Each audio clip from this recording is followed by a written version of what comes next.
जय हिंद। आज हम देखेंगे सामाजिक विकास। सामाजिक विकास देखने से पहले हम समाज क्या है उस चीज़ को समझ लेते हैं, तब हम सामाजिक विकास को समझेंगे।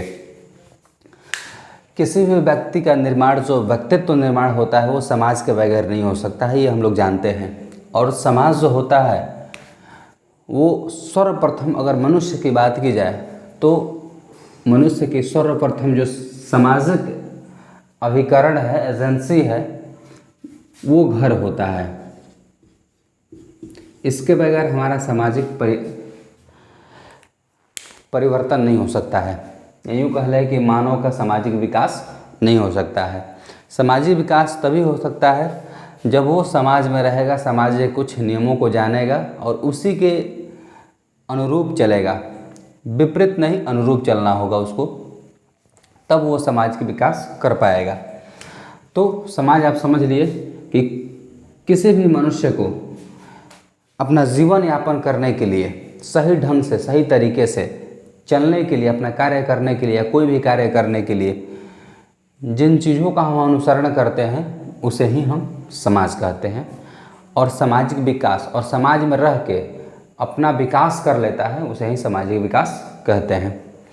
अब सामाजिक विकास को तीनों अवस्थाओं में हमको देखना है। शैशवावस्था में सामाजिक विकास कैसे होगा, बाल्यावस्था में और किशोरावस्था में कैसे होगा। तो सर्वप्रथम हम समझ लेते हैं कि शैशवावस्था में सामाजिक विकास कैसे होगा। तो शैशवावस्था में जो होता है, कहा जा रहा है कि उम्र का अनुसार सामाजिक व्यवहार का रूप होता है। इसमें उम्र के अनुसार कहने का मतलब है कुछ उम्र होगा, या तो 1 माह, 2 माह, 3 माह, या 1 वर्ष, 2 वर्ष, 4 वर्ष, 5 वर्ष। जैसे जैसे बालक बड़ा होगा वैसे उसका सामाजिक व्यवहार में परिवर्तन होगा। मतलब समाज के प्रति वो अपना व्यवहार बदलेगा। उम्र जैसे जैसे बढ़ेगा वैसे वैसे उसका व्यवहार में परिवर्तन आएगा, बदलाव आएगा। तो अगर बच्चा 1 माह का है, 1 माह का है, तो बच्चा क्या करेगा, ध्वनि में अंतर करना सीख जाएगा। क्या करेगा, ध्वनि में अंतर करना सीख जाएगा। अगर बच्चा 2 माह का है तो वो 2 माह में करता क्या है कि मनुष्य के आवाज़ जो होता है, ध्वनि होता है, उसको पहचानना शुरू कर देता है। ठीक है, और उसमें भी अंतर शुरू कर देता है कि कौन अपना है, कौन परायों का है। अब तृतीय माह की बात की जाती है तो तृतीय माह में होता क्या है कि वो अपने माता के प्रति प्रसन्नता का भाव दिखाना शुरू कर देता है। या माता कह ले, या यूँ कह ले कि जो उसके सबसे निकट रहता हो, बालक के निकट जो भी व्यक्ति रहेगा उससे वो धीरे धीरे इंटरेक्ट होना शुरू हो जाएगा। मतलब उससे वो धीरे धीरे लगाव होगा। वो जब लगाव होगा तो उसको पहचानना, और वो अगर मुस्कुराएगा तो यही मुस्कुराएगा। मतलब वो भाव शुरू कर देगा। 3 से 4 माह में अगर बात की जाए तो वो पारिवारिक सदस्यों को धीरे धीरे पहचानना शुरू कर देता है। क्या करता है, पारिवारिक सदस्यों की पहचानना शुरू कर देता है। 5 से अगर 6 माह की बात की जाए बालक, तो इसमें होता क्या है कि अपना तो पहचानना शुरू कर दिया, साथ ही साथ अब 5 से 6 माह में अपनों के प्रति लगाव और दूसरे के प्रति लगाव नहीं होगा। मतलब अलगाव हो जाएगा, उससे दूरी बनाएगा। जैसे देखते होंगे कि अपने घरों में जब बालक कोई अपने घरों के जो लोग होते हैं उसके गोद में चला जाता है, लेकिन कोई बाहर से व्यक्ति आए हो रहता है या पड़ोस के व्यक्ति आए रहते हैं, उसके गोद में नहीं जाता है। कारण यही है कि उसका अभी सामाजिक जो व्यवहार है उम्र के साथ परिवर्तन नहीं होता है, जिसके कारण वो अन्य व्यक्तियों के गोद में जाना पसंद नहीं करता है। अब अगर बात करें 8वें या 9वें माह की बात कर रहे हैं तो उसमें होता क्या है कि अनुकरण का हाव भाव शुरू हो जाता है। क्या हो जाता है, अनुकरण का हाव भाव शुरू कर जाता है। अनुकरण का मतलब ये हुआ कि व्यक्तियों के द्वारा जो देखा जाता है वहीं वो सेम हूबहू अपने अंदर वो परिवर्तन लाता है। जैसे कि अगर माँ बोल रही है कि बेटा तुम पानी पी लो, छोटे बच्चे होते हैं पानी को पानी नहीं बोलते हो, मम बोलना शुरू कर देते हैं। और अब जानते हैं कि अगर 8वें से 9वें महीना की अगर बात की जाए तो इसमें बच्चा धीरे धीरे माँ, पा, दा आदि शब्दों का उच्चारण करने लगता है और धीरे धीरे 10 से 1 साल तक वो माँ, पापा, दादा या इत्यादि शब्दों को बोलना शुरू कर देता है। तो 8 से 9 माह में क्या करता है, वो अनुकरण का हाव भाव शुरू कर देता है। जो व्यक्ति कहेगा उसको वही सेम हूबहू वही प्रदर्शन करेगा। 2 साल से अगर 3 साल की बात की जाए तो क्या करता है, वो प्रदर्शन शुरू कर देता है, मतलब काम को करके दिखाने का प्रयास करता है या कुछ नया करता है। सॉरी, तो नया करने का प्रयास करता है। नया करने के क्रम में धीरे धीरे उसकी यही सामाजिक व्यवहार में परिवर्तन आता है उम्र के साथ, जो कि आपको शैशवावस्था में सामाजिक विकास का प्रारूप होता है, स्वरूप होता है। अब हम देखेंगे बाल्यावस्था में सामाजिक विकास। तो बाल्यावस्था में सामाजिक विकास क्या क्या हो सकता है, उन चीज़ों को देखेंगे। इसमें एक सामाजिक भावना का विकास हो जाता है, दूसरा आत्मनिर्भरता आ जाती है, तीसरा होता है गिरोह की प्रवृत्ति, गैंग एज इसको भी कहते हैं, और जो चौथा है नागरिक गुणों का विकास, और पांचवा है भावना ग्रंथि का विकास हो जाती है। बारी बारी से हम समझ लेते हैं कि क्या है ये सामाजिक भावना। अब ये अपने आप तक सीमित नहीं रह पाता है बालक, अब बालक समाज का हो जाता है। मतलब ये है कि अगर बाल्यावस्था में बालक कोई है तो इसको घर में कैद आप नहीं रख सकते हैं। कारण है कि उसका सामाजिक दायरा धीरे धीरे विकसित होता है। अब वो शैशवावस्था में नहीं रह चुका है, अब वो 5 वर्ष से ऊपर का उम्र का हो चुका है। आप जानते हैं कि जब बच्चा 5 वर्ष का हो जाता है तो उसका एडमिशन किसी न किसी स्कूल में माता या पिता के द्वारा या पारिवारिक किसी अन्य सदस्यों के माध्यम से उसका विद्यालय में एडमिशन करवा दिया जाता है। तो करवा दिया जाता है तो सामाजिक वो हो जाता है। कारण है कि पहला घर उसका जो होता है वो समाज होता है। पहला समाज क्या है, उसका घर है। दूसरा हो जाता है विद्यालय हो जाता है। तो जब विद्यालय में जाया जाएगा सामाजिकता की भावना बढ़ेगी ही बच्चों की, तो इसमें सामाजिकता की भावना का विकास होता है। किस अवस्था में, बाल्यावस्था में। और अपनों से बड़ों या अपनों को हम उम्र में वो रहना पसंद कर देता है, वही है गिरोह प्रवृत्ति, मतलब कि गैंग एज। आत्मनिर्भरता, अब बालक आत्मनिर्भर है बनेगा। मतलब ये है कि शैशवावस्था में पानी अगर पीना होगा तो पानी मांग के पिएगा, खाना अगर मांगना होगा, खाना होगा तो मांग के खाएगा। लेकिन बाल्यावस्था आते आते, जो कि इसमें अगर उम्र की बात की जाए बाल्यावस्था की, तो 5 से 12 वर्ष यही उम्र होता है बाल्यावस्था की। इस उम्र में बताइए बच्चा आत्मनिर्भर बनेगा कि नहीं बनेगा? अवश्य बनेगा। जाहिर सी बात है कि पानी पीना होगा तो 5 वर्ष का बालक कौन नहीं पानी पी सकता है, या इससे अधिक का उम्र अगर 10 वर्ष का हो तभी पानी पी सकता है, यहाँ तक अपने से खाना भी खा सकता है। शैशवावस्था में क्या था, उसको मल मूत्र त्याग करना हो तब भी वो आत्मनिर्भर नहीं होगा। इस बात पे भी, मल मूत्र त्याग करना हो, पेशाब करना हो, पैखाना करना हो, तो अपने या तो माँ से कहेगा या तो घर में जो भी परिवार में सदस्य होंगे जिनसे वो कंफर्टेबल फील करता होगा उनके साथ रहता होगा। ज़्यादातर मेल मिलाप या लगाव कह ले अगर उनसे होता होगा तो उनसे जाके बोलेगा कि हाँ मुझे पैखाना करना है या पेशाब करना है, तो वो व्यक्ति ले जाके उसको वो करवाते हैं। तो वो तो आत्मनिर्भर नहीं हुआ, वो दूसरे पर आत्मनिर्भर है। लेकिन बाल्यावस्था में आत्मनिर्भरता की भाव आ जाती है, भावना का विकसित हो जाता है, तो बच्चा इसमें अपने आप से ये सब क्रियाएं करना शुरू कर देता है। ठीक है, हाँ, आत्मनिर्भरता के बारे में बात कर रहे थे, ये हो गई। गिरोह की प्रवृत्ति की बात की जा रही है तो इसमें सामूहिकता की भावना आ जाती है गिरोह प्रवृत्ति में। मतलब ये बच्चा इसी को कई अन्य नामों से जानते हैं, एक समूह प्रवृत्ति भी, एक समूह प्रवृत्ति, या इसी को गैंग एज, आयु समूह, आयु समूह भी इसको बोल देते हैं।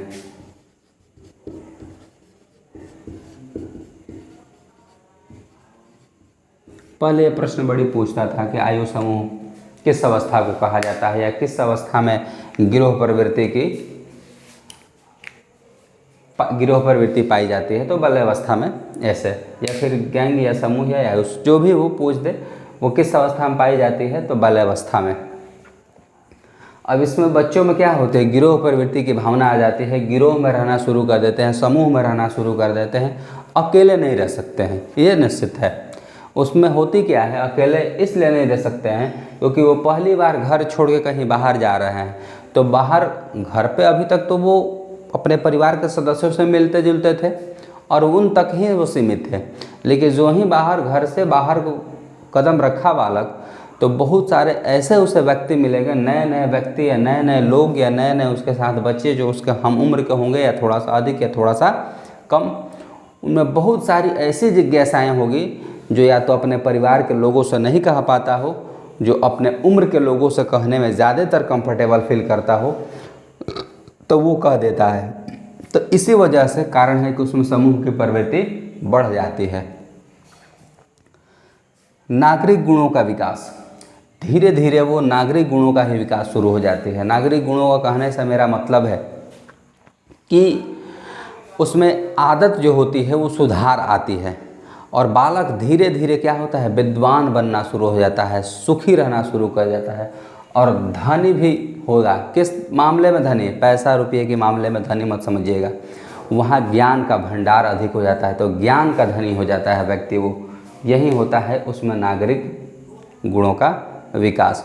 और एक जानते हैं कि सभ्य नागरिक वही है जिसमें एक अच्छा गुण हो, समाज के नियमों को मानता हो। अब धीरे धीरे समाज का नियम भी मानेगा यहाँ पे बालक, क्योंकि वहाँ पे आत्मनिर्भर नहीं था, यहाँ पे आत्मनिर्भर है। तो आत्मनिर्भर है तो सही क्या है गलत क्या है ये जानता होगा, यहाँ पे नहीं जानता है सही क्या है गलत। यहाँ पे दिया बाती अगर जल रहा होगा तो हाथ में लगाएगा कि जल रहा है कि नहीं जल रहा है, देखेगा एक बार, लेकिन यहाँ पे वो देखने वाली बात नहीं होगी। कारण है कि यहाँ पे आत्मनिर्भरता की भावना आ जाती है, लेकिन यहाँ पे वो चीज़ें नहीं रहती है, या यूँ कह ले कि नगर नहीं रहती है, या यूँ कह ले कि थोड़ा सा विकास होगा तो उससे काम चलने वाला नहीं है। भावना ग्रंथि का विकास, ये थोड़ा सा इम्पोर्टेंट हो जाता है और इस पर चर्चा अगर की जाए तो बड़ी लंबी चर्चा की हो सकती है। खैर, लेकिन लंबी चर्चा करने से कोई फ़ायदा नहीं है, थोड़ा सा 1 मिनट में समझ लीजिए कि इसमें 2 ग्रंथि होते हैं, एक ऑडिपस और दूसरा इलेक्ट्रा। एक ऑडिपस और दूसरा इलेक्ट्रा। अब आप समझ लीजिए कि ऑडिपस ग्रंथि और इलेक्ट्रा ग्रंथि क्या है। तो ये एक भावना ग्रंथि है जो कि मस्तिष्क में इसका विकास होता है। किस में होता है? मस्तिष्क में। और ये जो दोनों ग्रंथियाँ होती है, ऑडिपस ग्रंथि और इलेक्ट्रा ग्रंथि, ये एक लड़के में और एक ये लड़की में क्रमशः पाई जाती है। ऑडिपस जो ग्रंथि होती है वो लड़कों में होती है, लड़कों में, और जो इलेक्ट्रा ग्रंथि होती है वो लड़कियों में पाई जाती है। तो यही कारण है कि आप लोग देखते होंगे कि बहुत सारी जो लड़कियां होती है, बहुत सारी क्या 100% मान के चलिए कि जो लड़कियां होती है वो अपने पिता की तरफ झुक जाती है। झुक जाने का मतलब है कि लगाव हो जाता है, उनसे प्रेम हो जाता है। और जो लड़के होते हैं पिता से न प्रेम होकर अपनी माता से वो प्रेम कर देते हैं, माता की तरफ जुड़ जाते हैं, लगाव हो जाता है, जुड़ाव हो जाता है माता से। तो क्या कारण है कि वो जो लड़के होते हैं वो माता की तरफ लगाव हो जाते हैं, जुड़ाव हो जाता है, और जो लड़कियां होती है वो पिता की तरफ। तो कारण यही है कि जो बच्चे होते हैं, लड़के होते हैं, उनमें ऑडिपस ग्रंथि का विकास होता है, और जो लड़कियां होती हैं उसमें इलेक्ट्रा ग्रंथि का विकास हो जाती है। तो जिस किसी भी बालक में ऑडिपस ग्रंथि का भावना का विकास हुआ तो वो लड़का अपने माता से प्रेम करेगा, माता की तरफ झुकाव होगा। लड़कियों में इलेक्ट्रा ग्रंथि का विकास होता है, इस वजह से वो अपने पिता की तरफ झुक जाती है, इलेक्ट्रा ग्रंथि। तो 2 याद रखिएगा, ऑडिपस और इलेक्ट्रा। ऑडिपस जो होती है वो लड़कों में पाई जाती है और जो इलेक्ट्रा ग्रंथि होती है वो लड़कों में पाई जाती है। ठीक है, ये भूलिएगा मत, थोड़ा सा इम्पोर्टेंट हो जाता है, प्रश्न इससे बन भी जाता है। ऐसा नहीं है कि पहले पूछा जाता था अब नहीं पूछा जाता, नहीं, इसमें प्रश्न अभी भी बन जाते हैं और पूछ देता है। शायद 2 साल पहले 2018 के सीटेट में ये प्रश्न पूछा हुआ था, और शायद हरियाणा टेट में भी एक बार ये प्रश्न पूछा हुआ है। उत्तर प्रदेश के यूपी टीईटी में ये प्रश्न कई बार पूछा जा चुका है कि ऑडिपस जो ग्रंथि होती है किस में पाई जाती है, लड़का में, लड़की में, दोनों में, या इनमें से कोई नहीं। या इनमें से सभी। तो देख लीजिए ऑडिपस ग्रंथि का क्या होगा, लड़का, बॉय। लड़कों में ये भावना ग्रंथि का विकास होता है। अब हम देखेंगे तीसरा, किशोरावस्था में सामाजिक विकास। दो देख लिए, तीसरा देख लीजिए। तीसरा में कहता है कि इसमें 3 चीज़ों का विकास हो जाता है।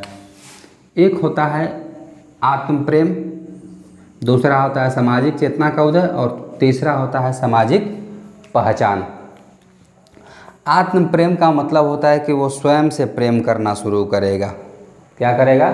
स्वयं से प्रेम होना वो करेगा।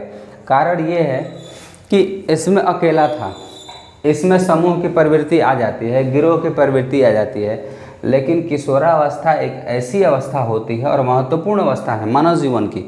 यूँ कह ले कि न्यू तो नहीं कह सकते हैं, न्यू हो जाता है वो शैशवावस्था। अगर पूछ दे प्रश्न कि मानव विकास की नींव कौन कही जाती है, कौन सी अवस्था होती है, तो शैशवावस्था। और यूँ कह दे कि महत्वपूर्ण कौन सा है, तो किशोरावस्था। किशोरावस्था बहुत ही जटिल अवस्था माना जाता है। जटिल भी पूछ दे तो जटिल अवस्था यही होगी। तो जटिल जब होती है तो उसमें आत्म प्रेम की भावना होती है। आत्म प्रेम होता है तो कहीं ना कहीं कारण रहता है कि अपने से प्रेम करने की भावना तभी जागृत हो जाती है जब किशोरावस्था में वो प्रवेश करना शुरू कर देता है, यूँ कर लेता है। इसी में विषमलिंगी के कारण ये थोड़ा सा आकर्षण हो जाते हैं, इनमें थोड़ा सा भाव जो होता है दिखाने वाली हो जाती है। होगा क्या कि विषमलिंगी मतलब अगर पुरुष है तो लड़की के प्रति उसका आकर्षण बढ़ेगा, अगर लड़की है तो लड़कों के प्रति उसका आकर्षण बढ़ेगा। तो ये दो राय नहीं है, सबका होता है और होना ही होना है। भले वो अपने भावनाओं को, संवेगों को कुछ समय के लिए स्थिर रख सकता है, लेकिन धीरे धीरे वो जाहिर हो भी जाती है और सच कभी छुपता नहीं है। खैर, तो जब विषमलिंगी के तरफ उसका आकर्षण बढ़ेगा, आकर्षित होगा, तो वो धीरे धीरे क्या करेगा, आत्म प्रेम की तरफ बढ़ेगा, अपने से प्रेम करेगा और साथ ही साथ उसके तरफ भी झुकाव करेगा। किसके तरफ? लड़की के तरफ। मतलब लड़का होगा तो लड़की की तरफ और लड़की होगा तो लड़के की तरफ। दूसरा जो है वो सामाजिक चेतना का उदय हो जाता है। मतलब समाज में क्या क्या होने चाहिए, सही क्या होने चाहिए, जिससे समाज का विकास हो, उन चीज़ों का वो चेतना उसके अंदर आनी शुरू हो जाती है। या यूँ कह ले कि धीरे धीरे वो क्या करता है, पूजा पाठ, धार्मिक, इन सब चीज़ों में रुचि लेना शुरू कर देता है। ठीक है, और यही कहा जाता है कि सामाजिक चेतना का उदय। तो इसमें धर्म की बातें तो होगी ही, लेकिन सबसे महत्वपूर्ण है चेतना। चेतना से आप लोग समझ ही रहे होंगे कि समाज में वैसे नियम जो मान्य हो, जिस पे मनुष्य चलता हो, अमल करता हो, अनुसरण करता हो, वो हो जाता है सामाजिक चेतना। जिससे मनुष्य को ये दिखाया जाता है कि हाँ ये सही है और ये गलत है। अगर गलत काम कर रहे हैं तो इसका परिणाम गलत होगा, अगर सही काम कर रहे हैं तो इसका परिणाम सही होगा। ये दर्शाया जाता है सामाजिक चेतना में। तो जो चीज़ें सही होगी वो करने का प्रयास करेगा और साथ ही साथ उसमें उस भावना का विकास भी हो जाएगा कि नहीं, सामाजिक कार्य करना चाहिए, सामाजिक चेतना हमको रहनी चाहिए। और दूसरे किसी को भी क्या करता है, सामाजिक चेतना देता है, बतलाता है। सामाजिक पहचान। अब सामाजिक पहचान बनने के लिए धीरे धीरे वो अग्रणी भूमिका निभाएगा किसी भी चीज़ में। अब किसी भी चीज़ कहने का मतलब होता है कि ये समाज है, समाज में चीज़ें दो चीज़ें हो सकती है, एक पॉजिटिव एक नेगेटिव। हर चीज़ का दो पहलू होता है, एक नेगेटिव एक पॉजिटिव, आप लोग जानते होंगे। तो सामाजिक पहचान बनाने में दो चीज़ें हो जाती है, एक गलत और एक सही। अब इसी में ये बड़ी जटिल अवस्था होती है। किशोरावस्था क्या होती है? ये बड़ी जटिल अवस्था होती है। अब इन जटिल अवस्था में अगर बढ़िया इसको शिक्षा मिल गया, यौन शिक्षा, सामाजिक शिक्षा, मनोवैज्ञानिक शिक्षा, मानसिक शिक्षा, संवेगात्मक शिक्षा, नैतिक या चारित्रिक शिक्षा, अनौपचारिक शिक्षा, औपचारिक शिक्षा, निरौपचारिक शिक्षा, जिस प्रकार की शिक्षा देना हो बढ़िया अगर मिल गया तो वो सामाजिक पहचान किस तरीके से बनाएगा? पॉजिटिव वे में बनाएगा, नेगेटिव वे में नहीं बनाएगा। कारण ये है कि वो पहचान बनाना चाहता है। तो पहचान गलत भी तरीके से हो सकता है और सही तरीके से भी हो सकता है। तो पहचान बनाने के लिए चाहिए कि वो सही दिशा में पहचान बनाए, तभी एक क्या होगा, नागरिक गुणों का विकास होगा।